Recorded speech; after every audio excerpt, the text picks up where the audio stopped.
I've been dealing with a lot of,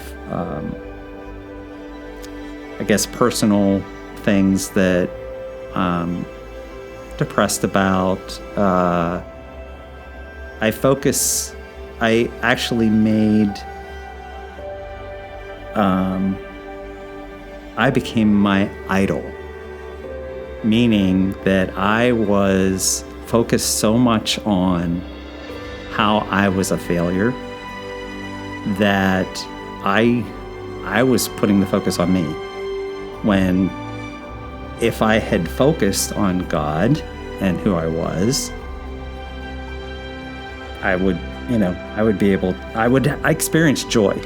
I just said, okay, Lord, this is about you. I don't know what to pray for these people, but I'm going to let your words speak it. And after Pastor Drew anointed my head, it was all of a sudden, it was like a flash of lightning or something. And it just like started like at my knees and worked its way up through me. And I started to shake because I really heard a word from the Lord. And what that word was for everybody in the room. It wasn't just for like a single person or whatever. It was, I am bigger than any issue in this room, whether it's sickness, whether it's depression or whatever. What are you believing?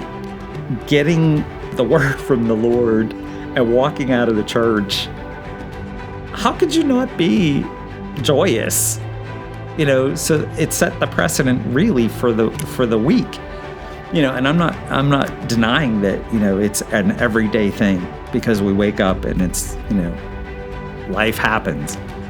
But when you're hearing what God has to say to you, how can you not be joyous that He's with you? He's on your side. He's part of who you were created to be.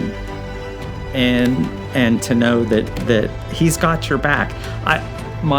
My thing is I got the power of the universe behind me. It's a token phrase, but when you think about that, He's amazing. He created us because He loved us. How can we not think on that? And I'm guilty because tomorrow I'll be depressed again and I'll hate life or whatever. Well, yeah, you're going to get exactly what you're thinking. If you're thinking about you and how you're, a failure or whatever, and you're not thinking about how great God is and how He's going to use things for His good, you're going to get exactly that. So choose to think differently. Choose to live differently. And coming out of that class that day, it was just like, boom. It was like a brick to the forehead. It's like, tell me the truth. And there it is.